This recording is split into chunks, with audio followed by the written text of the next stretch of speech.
The 90-degree corner joint is the most common application performed using the trend worktop jigs. For all these operations, the router used should have a minimum power rating of around 1300 watts and a half-inch collet capacity.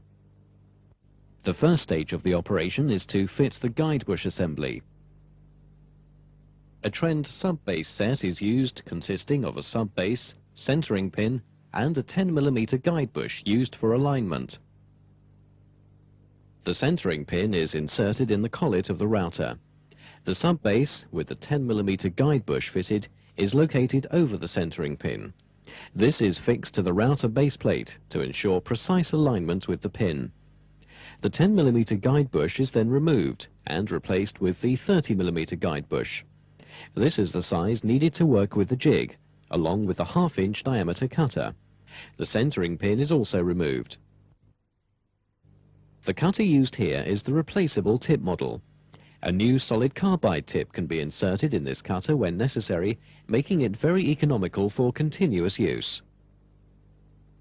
The right-angle joint consists of a female and male profile on the adjoining worktops. The Combi 650 jig is being used, and the female part of the joint will be done first. The length of the female cut is determined by the width of the male.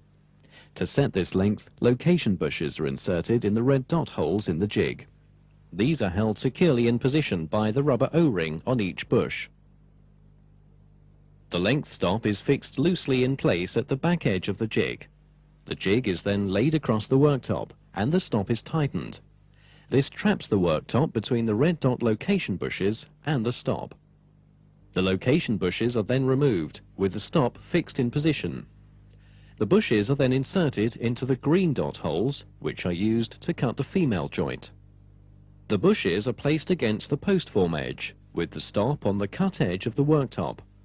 The jig is held in position with trend G-cramps. The cut is then made, holding the router firmly against the jig at all times.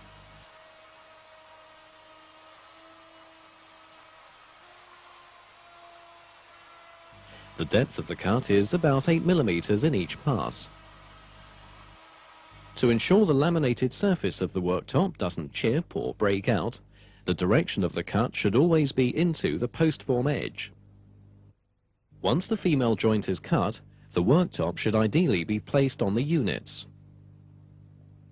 The male worktop is placed on top and supported in position.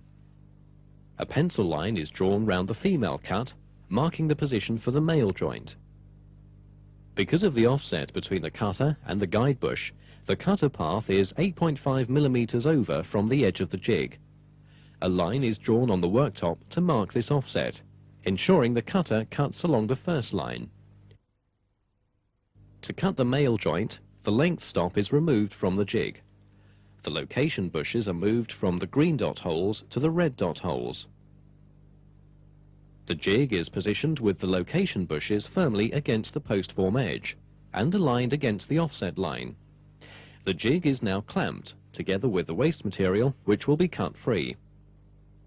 The male joint is then cut. Again, the cutter is fed into the post form edge to prevent breakout. The male profile can now be placed in position to check the fit of the joint. If the walls of the room aren't square, the jig can be used to cut an out-of-square joint. Only the male cut need be adjusted. Once a pencil line has been drawn on the male worktop, the jig can be positioned to suit the angle required. The limit is 5 degrees over a length of 600mm. The 8.5mm offset needs to be allowed for again when cutting.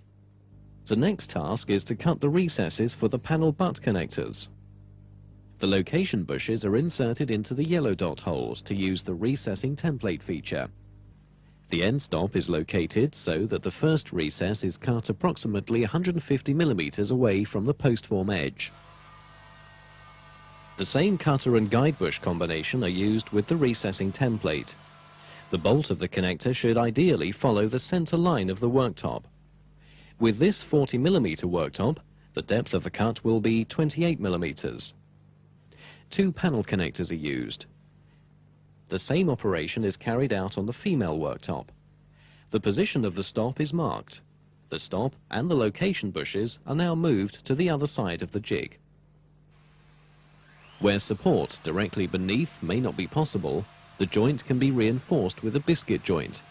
The biscuit jointer cutter is set to route a slot along the center line of the edges to be joined. The smallest bearing is used with the biscuit jointer to give a slot deep enough for number 20 biscuits. With this 600mm worktop, 4 biscuits are used. PVA adhesive is applied to the biscuits and the male and female joints before bringing them together. The panel butt connectors are fixed from underneath and bolted into position. Any excess adhesive is removed. The worktop is then secured along its length to the carcasses with countersunk screws. Here, a drill bit from the Snappy quick-release drill system is used. The Snappy quick chuck has been fitted to the power drill, and the Snappy drill bit simply snaps into the quick chuck. The drill bit can be replaced quickly with the Snappy screwdriver bit, and the whole operation completed in seconds. The complete Snappy range comprises the quick chuck, Snappy drill bits, countersinks, drill bit guides, and screwdriver bits. As well as right-angle joints, the Combi 1001 jig can also produce a 22.5-degree corner joint, ideal for cooker hob units. This makes an attractive focal point for a kitchen layout. The joint is built up in sequence, first by cutting the worktop facing the left wall, then the back section, and finally the middle section. The jig holes marked with blue dots are used throughout the operation whilst cutting the worktop sections. For the left wall section, the location bushes are placed in the blue dot holes. The jig is then clamped into position, this time using the accessory clamps. These have the advantage of combining a width setting stop together with a clamping facility. This means that the router path can be kept clear. G-clamps are also used to hold the waste piece. With the same guide bush and cutter combination, a straight cut is made across the worktop. The cut is made with the laminate face up, cutting into the post form edge to complete the first 22.5-degree section. For the back wall section, the blue dot location bush positions are again used while cutting the 22.5-degree joint as before. For the middle section, the first end is cut with the 22.5-degree profile. The worktop is placed in position. The line for the final cut is marked, and the 8.5mm jig offset is allowed for. The jig is clamped in position along the line, and the final cut is made. The middle section is placed in position, and the joint checked for alignment. The recesses for the panel connectors are added in the same way as the right-angle joint. If access to the joint is difficult when in its final position, the connectors and biscuits may be fixed while it's still on the workbench. An aperture can be cut in the middle section using a template with the same guide bush for the hob.